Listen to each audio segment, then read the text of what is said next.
We're talking about the Amazon today. And I don't mean the popular website where you can buy things online, but the Amazon rainforest, where 10% of the world's wildlife can be found. Welcome to Aprender Inglés con Reza y Craig.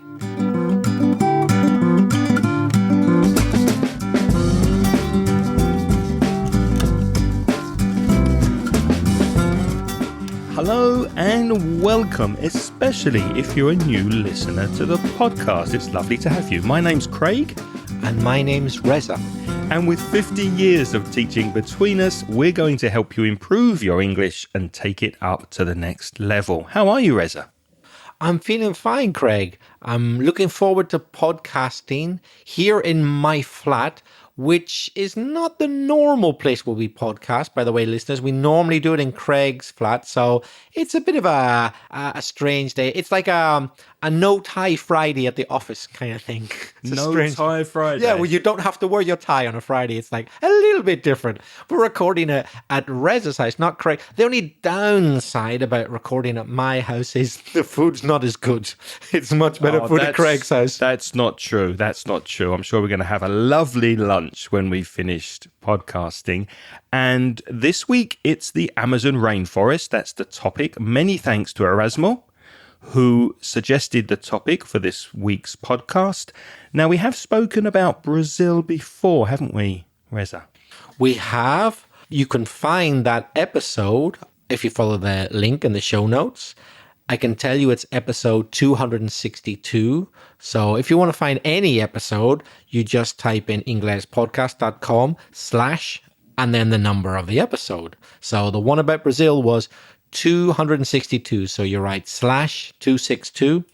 And there's an episode about Brazil. We did mention the rainforest then, but it was really more focused on the country, not specifically the rainforest. And it's strange, isn't it? Because when I hear the rainforest, the Amazon, I automatically think of Brazil. But it's not only in Brazil, is it, the Amazon rainforest? What other countries can you find it in? Yes, like you, Craig, I think of Brazil. And let's be honest, a lot of our listeners probably do as well. But maybe not if you're from Peru or Colombia or Bolivia or Ecuador or even French Guyana or Suriname or Venezuela, because the Amazon can actually also be found in those countries. Although 60% of it is in Brazil, there's still an awful lot, 40%, in those 8 other countries. That's right. And the word Amazon, let's start with that. What is the actual, where did that word come from? What can you tell us about the word Amazon? What does it mean, Reza? Well, if there are any very young listeners, you might be shocked to hear that Jeff Bezos didn't invent the word. The ancient Greeks did, and it means without breast. That's right, without breast. I did not know that. So, okay, Amazon means in ancient Greek without breast. Without breast. Okay. Now, there's a story behind that, because the ancient Greeks traveled a lot, but we very much doubt that they got to Brazil. So the word Amazon wasn't applied first to the rainforest. It was first applied to the legendary female warriors. That's very important. No men, all female warriors that supposedly the ancient Greeks encountered. We don't know if it's 100% fact or not, but it might be. What does encounter mean? To encounter is to come across someone. In other words, in your travels, in your adventures, something crosses your path. You encounter it. And here's a really weird thing. You might think, okay, but then somehow there's a connection with the Brazilians or the Portuguese in Brazil. No, it was the Spanish, actually. Spanish explorers were exploring what is now the Amazon rainforest area, and those Spanish explorers were attacked by warriors, just like the ancient Greeks. These warriors were called, forgive my pronunciation if it's very bad, the Iquiamabas, I think. They were really fearsome, really frightening, female warriors who attacked the Spanish who were exploring the area. And so the Spanish compared them to their ancient Greek counterparts. A counterpart is a similar person, situation, or thing, but from another time or from another situation. So you had the original Amazon warriors in ancient Greek, and then you had the Icamiabas in Brazil. But of course, the Spanish didn't know they were called the Icamiabas. They didn't know much about them. So they thought, hey, they're just like the Amazon, the without breast of warriors that the ancient Greeks had encountered. So that's why they called the area Amazon. And I can see here in the notes that Icamiabas, does it mean women without husbands, or is that a description of these warriors that they were unmarried? It actually means in a language, I couldn't tell you which language, it's not Portuguese or Spanish, but in an ancient language of that area, it means women without husbands. So, in other words, there were no men about. And very fearsome, very frightening warriors those women were. Now, obviously, in so many countries, as Reza mentioned, the rainforest is huge. In fact, it's so big that you can take the UK and Ireland, so that's England, Scotland, Northern Ireland, Wales, and the Republic of Ireland, and you can fit those countries 17 times into the area of the Amazon rainforest. Over 5.5 million square kilometers. It is huge. We mentioned something in the episode about Brazil, but I just wanted to repeat it here because it is very relevant to this episode as well. We mentioned back in episode 262 that the river Amazon, so you got the Amazon rainforest, and running through the middle, more or less, of the forest, you got the river Amazon. It's the biggest river in the world. A lot of you will already know that. But did you know that it used to flow the direction? It used to flow the other way. It used to flow into the Pacific. But now it flows into the Atlantic. What made it change? The change was the result of the arrival of the Andes Mountains. So the Amazon River is so old that it predates the Andes Mountains. And it used to flow into the sea in the Pacific. Then the Andes Mountains arose. And so slowly it began to change direction. And now it flows into the Atlantic. Bizarre, isn't it? Very weird that a river can change direction like that. Now, Reza just said that the Amazon is the biggest river in the world. Technically, that's correct if you're talking about volume. So the amount of water that's actually flowing. Although many people say, including Wikipedia, because I checked, that the Amazon River is the second longest in the world. So yes, it's the biggest by volume of water, but the second longest by length. That is 6,840 kilometers. And somebody actually swam it, I discovered. In 2007, a man called Martin Strel from Slovenia swam the length of the Amazon, 6,840 kilometers. I don't think I could swim the width. If it's very wide, we talk about the width. And if it's very long, we talk about the length. I don't think I could swim the width. And he swam the length of it. It took him 66 days and he swam for about 10 hours per day. Well done, Martin. Wow. Now there's a guy who deserved a caipirinha at the end of his swim. I bet he enjoyed it. I bet he enjoyed a good beer after that one. Now, it's not just about the water in the Amazon, it's also about the air. Here's an interesting fact. More than 20% of the world's oxygen is produced by the Amazon rainforest. More than 1/5. So we would all have more trouble breathing if it weren't for the Amazon rainforest. It doesn't matter where you are in the world, 20% of the oxygen is produced there. Wow. Amazing. That's a very high number. It won't come as a surprise to many of you to know that it has a very rich ecosystem. And to give you some facts and figures and numbers, 40,000 plant species exist in the Amazon rainforest, 1,300 bird species, different types of birds, 3,000 types of fish, 430 mammals, and 2.5 million different insects. That's amazing, isn't it? The variety of wildlife that can be found in the Amazon. Just to give you a few more facts to put it into context, 30%, nearly a third, of the world's flora and fauna, that's all the plants and animals, 30% can be found there in the Amazon. But not only that, 10% of the world's plants and animals can only be found in the Amazon. You can't find them anywhere else. So needless to say, it's probably the most important ecosystem in the world. Yeah, and obviously with so many different animals, such a variety of birds and insects and reptiles, etc., it's not the safest place in the world.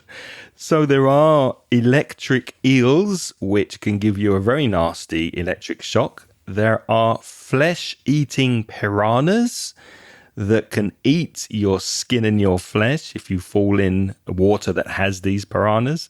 There are poison dart frogs. I don't know what they are exactly, but obviously a frog that can kill you. I don't know if they shoot darts at you or what they do, but they're dangerous. Jaguars, not the car. You won't get run over or hit by a car in the Amazon, probably. But there are the animal jaguars there, and they're dangerous. And of course, many venomous snakes. And venomous means poisonous. Let's just give you a few examples of specific species. One type of fish found in the Amazon is called the pirarucu. Forgive my pronunciation if I'm wrong, pirarucu. But it's also known as the arapaima or paiche. But this pirarucu is a meat eater, like the piranhas. So it eats other fish, and it can grow to nearly 3 meters long. Wow. That's long. That's 10 feet. That could take your arm off or your leg. It's like a crocodile. And to take your arm off, it has teeth on the roof of its mouth and on its tongue. Teeth on its tongue. That's right. Teeth on its tongue. It sounds like something out of a disaster movie, a horror movie, this thing that comes out of the river and eats you. Unbelievable.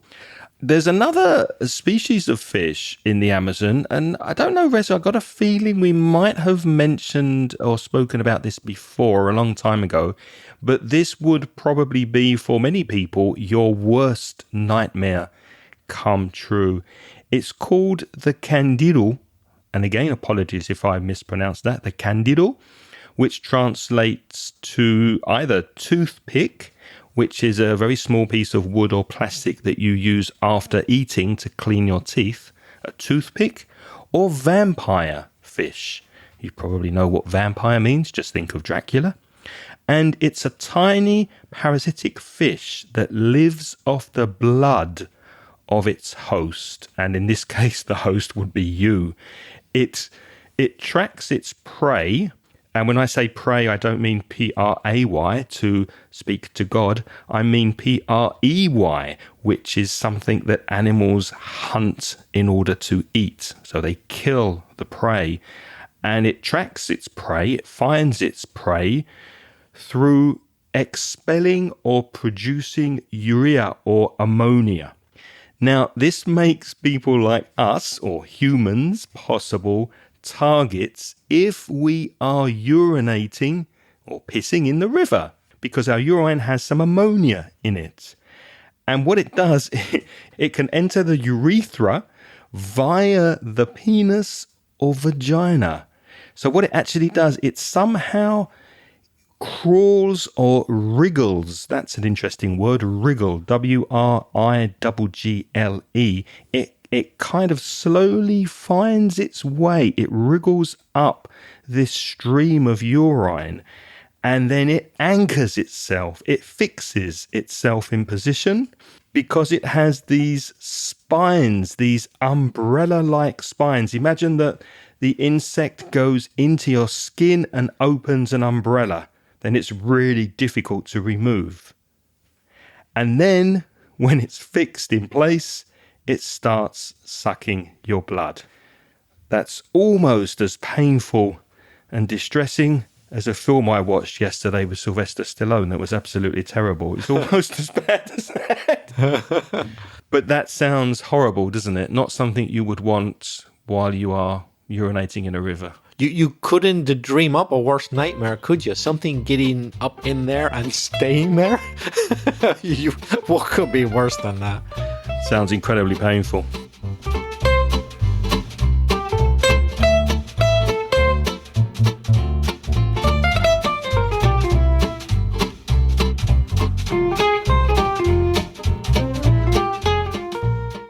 There are more amazing creatures, a lot more in the Amazon, but we've only got time to mention a few.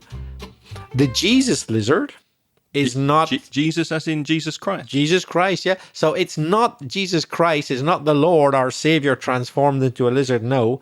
But it's called the Jesus lizard because, as Jesus supposedly could, according to stories from the Bible, walk on water. Or run, in fact. It's more likely to run because the reason it walks or runs in water is to escape from predators.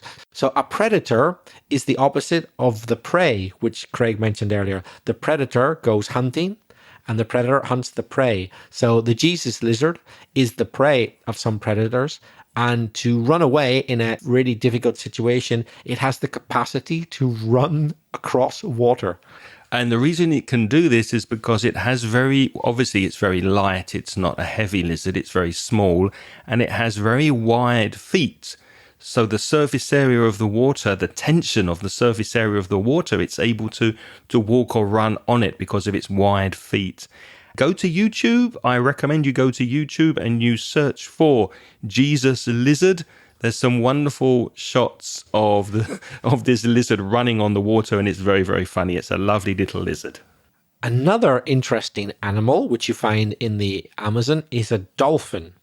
Now, there aren't many dolphins in rivers. They're usually in the sea, aren't they? But it's actually not unique to the Amazon. I think in India and a few other countries, there are some dolphins in rivers, but only in the Amazon do you find the pink river dolphin. Yes, the color of the dolphin is pink.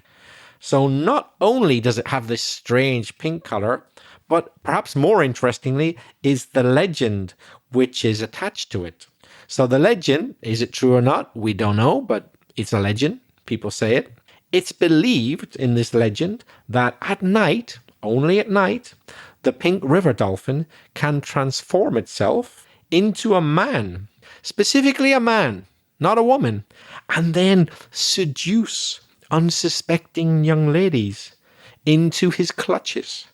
Into your clutches is like into your control, into your power. You can't escape. So I presume they're quite charming when they transform into men. Young ladies, rare ladies, not dolphin ladies, yeah, rare ladies can't resist. They get into the water and then that's it. You're gone. The pink dolphin's got you.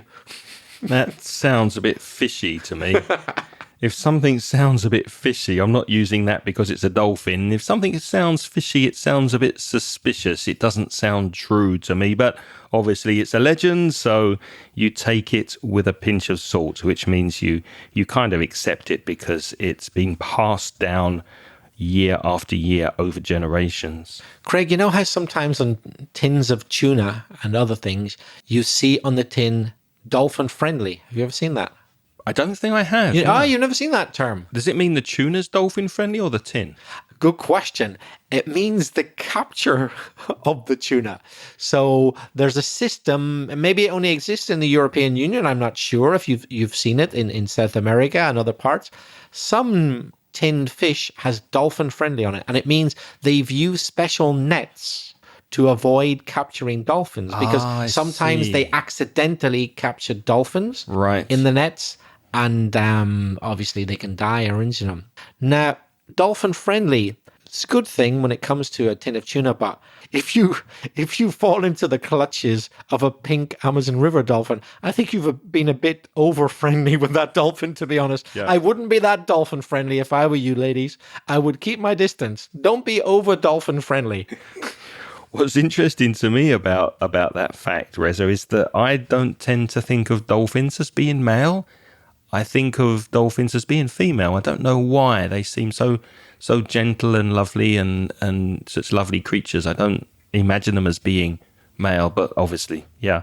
And maybe it's the equivalent of a mermaid, because a mermaid is obviously female, and the pink dolphin changes into a man. Interesting. Well, Craig, in your case, be careful then. If you happen to be in the Amazon, don't fall for a pink dolphin thinking it's a young lady. You might get more than you bargained for. Many surprises in the Amazon. Now, we mentioned before the incredible variety of plants that can be found in the Amazon that are in fact unique to the Amazon. They can't be found anywhere else. And many of them have very useful medicinal properties. Now, as well as their traditional healing powers, to heal, if something heals you, Heal, it makes you better, it makes you healthier if you have an illness. So as well as the traditional healing powers, some are also used as ingredients in conventional Western medication. So the kind of medicines you would buy in a chemist or a drugstore. Let's give you some examples. Wasai, I think that's how you say it, Wasai. You can grind that up and use it as a diuretic to help with kidney problems, if you have problems with your kidneys. To grind something up means to take it and change it from a solid into a powder, usually. So you can grind coffee beans, for example, to make coffee. You can grind cocoa beans to make chocolate. So you make it into a very fine powder. Reza, what other things can be used in more well-known cases in the Western world? There's a plant called lapacho, and that is used to reduce pain caused by chemotherapy. So it's very useful for cancer patients who are undergoing radiation. It can reduce the pain. Other plants are also used in cancer treatment or strengthening the immune system, to strengthen something, to make it stronger. We could name many plants, but we haven't got time. So let's just mention the more popular ones. You've got tawari tree bark. Now, bark here means the skin of a tree, the covering of the trunk of a tree is the bark. There's another plant called cat's claw. The claw is the nail, if you like, the sharp nail of a cat or a tiger or an animal like that. So we're not talking about the actual claw. It's the name of a plant, cat's claw. I suppose it looks like a cat's claw. Mm-hmm. And also a thing called suma, which is also known as Brazilian ginseng. So when we think of ginseng, we normally think of Korea and that part of the world. China, yeah. China, around there. But there is a thing called suma, which is good for the immune system. And it's also known as Brazilian ginseng. And there are other unique plants used for other things, as well as cancer and immune system treatment. You got anti-inflammatory drugs, so they take away inflammation, anesthetics to help you sleep, tranquilizers to stop you getting nervous, painkillers, and many others. Hey, I bet the local tribes that live in the Amazon, I bet they know a thing or two about medicine, and they could heal lots of things that maybe we don't even know about in the West. Yeah, I very much doubt they feel like a beer or a whiskey. Don't need it with all these things in their medical cabinet. They've got many ways of chilling out and relaxing, I imagine. So obviously plants are very useful, and there are also many different types of fruit growing in the Amazon. Now, if you go to your local greengrocer or supermarket to buy some fruit, what would you see, Reza? I don't know, maybe 20 or 30 maximum different types of fruit. Oranges, bananas, apples, plums, peaches, pears. Well, around 3,000 different types of fruit grow in the Amazon.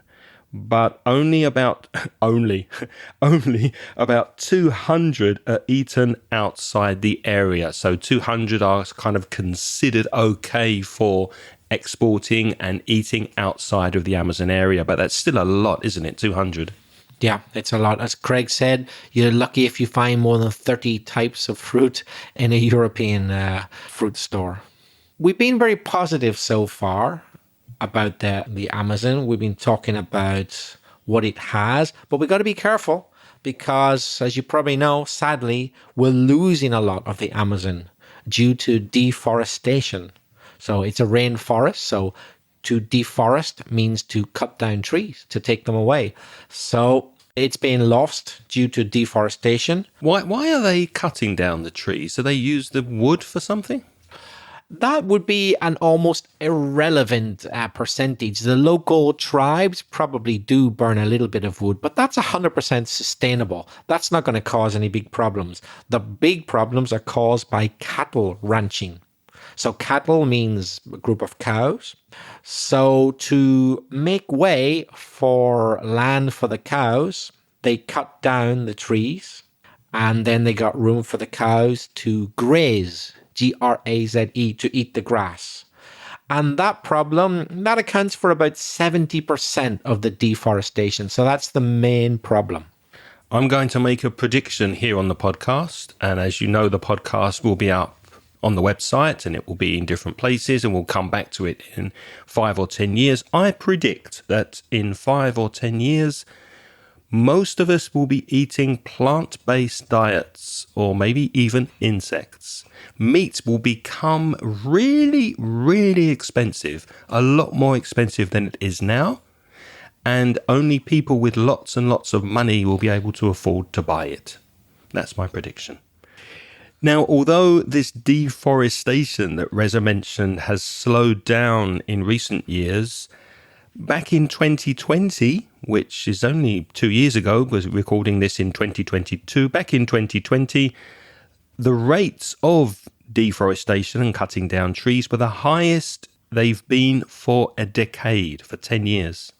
In 1 year only, 11,088 square kilometers of rainforest was lost in Brazil alone. So that's 7 times the size of London, more or less. Imagine that. In 1 year, you lose 7 times the size of London to deforestation. And the scientists estimate that we're making more than 137 species extinct every single day. We're losing over 100 different species of animals and insects. That last statistic's really frightening. It's scary, isn't it? Wow, in a day, 137 species disappear forever. So sad.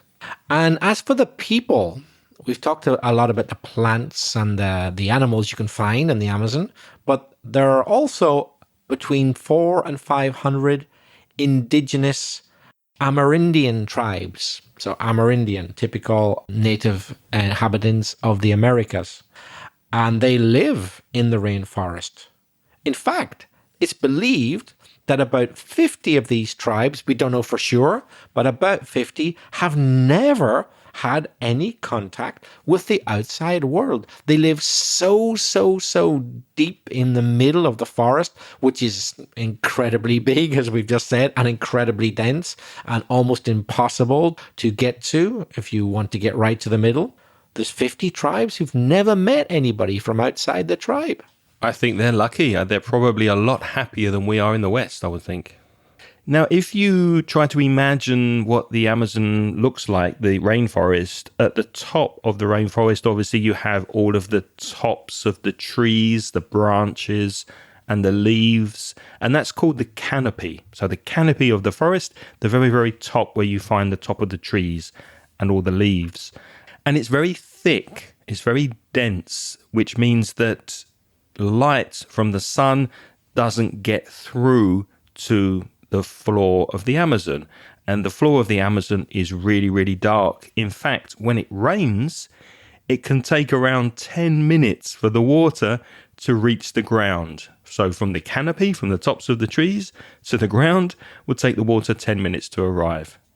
Wow. So don't expect running water from a tap in the Amazon. Running water is when you turn on the tap, El Grifo, and you get water coming straight out. No.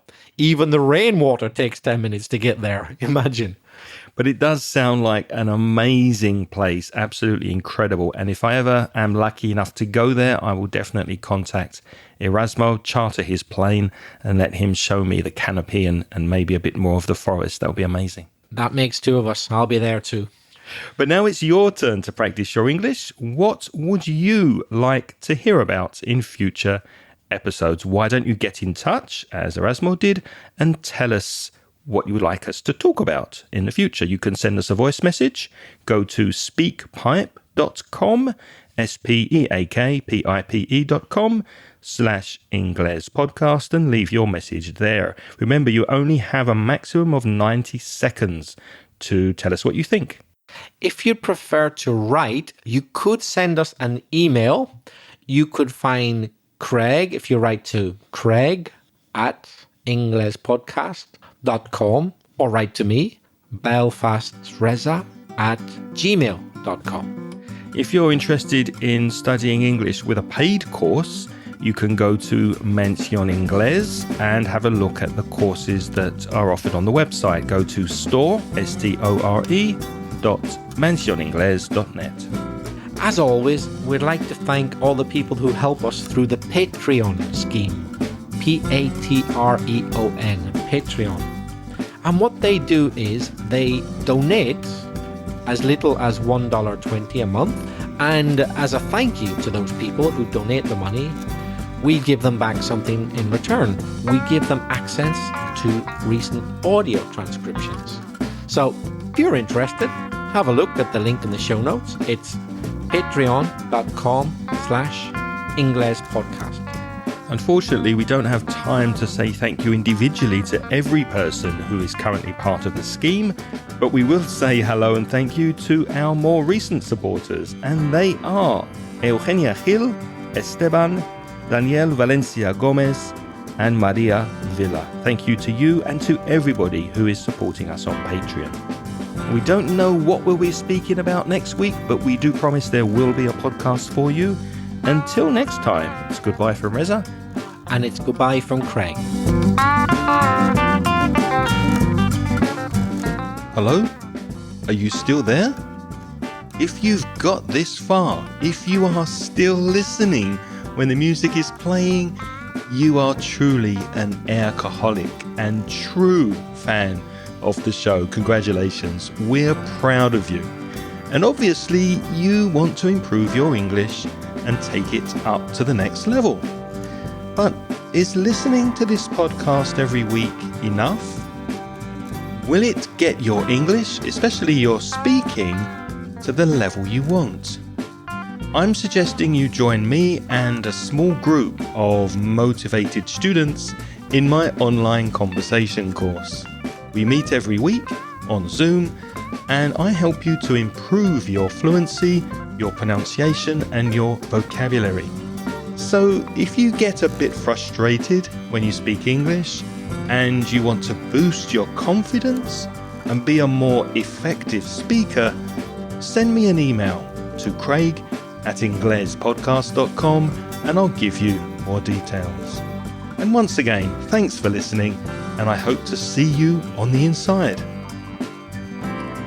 The music in this podcast is by Pitts. The track is called See You Later.